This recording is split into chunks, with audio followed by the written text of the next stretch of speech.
I want to ask about war stories. Okay. We're asking a lot of people. Talk to me about a really, perhaps the most crunching war kind of story in terms of making a game, whatever that means to you. For me, I would say that there's a really good one of how stressed I was at the early portion of this project. I had a sit down with Shannon and Yumi, the two sort of production heads of the studio, and they kind of said, we need to really look at scoping this game down by a major way. You need to look at serious things like maybe even cutting the sun. And I was like, oh my gosh. But then cooler heads prevailed, and we kind of just said, you know what, let's just jump off the cliff. There's some things in Quake that we did just because we did them, and because we didn't know what we were doing. You're just trying it out. We're just trying it out. You wouldn't do that now. No, and sometimes when I'm working on Champions and the guys say, well, you know, this is part of Quake. I was like, no, I made Quake. We threw away a lot of levels in the original Quake. Funny story, so Quake had deathmatch only levels. Right. Yep. And the reason that those existed is that we had a number of map fragments and pieces of maps we never finished.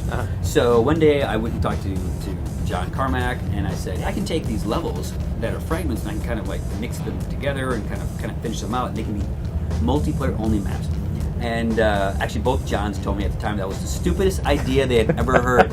Your game developer is really pushing yourself. You're constantly running into roadblocks. And I think what makes a good developer great, a great developer awesome, is that the team rallies around a roadblock and says there's another opportunity. That's actually when some of the best stuff comes out. We put the challenge out to the team. Like, I'm up here talking about the game, but it's Insomniac to really deliver. It's our culture, it's our collaborative culture, and it's really stating a problem and being open to everybody in the studio contributing to it. So I think it's really about not having an ego about, you have to solve it yourself, and really leaning on your team, because there's a lot of smart people than me making this game. Honestly, writing Detroit's been really a nightmare. How so? And I was halfway into the script, and I really thought at some point that I could never make it. It became very complex, very quickly, and I remember spending 10 hours on my computer and not writing anything that I would keep, and that for weeks. Sometimes. Was there a breakthrough moment, something that inspired you to get out of it, or just in that one day?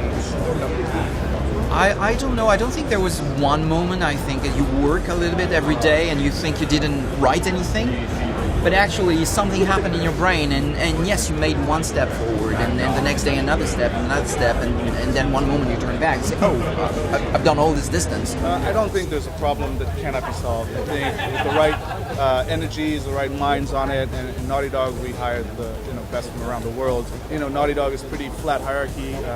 A lot of our answers, a lot of insight comes from everywhere, right? So I think opening up the team, open up the mind base, if you will, the brain calorie count.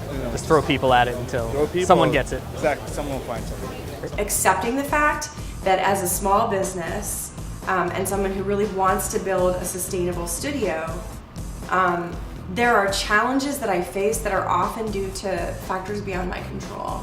When your funding doesn't come through as you expected, or somebody that you're really leaning on doesn't follow through with their commitments and kind of bails on the team, it can really feel like you should have done better.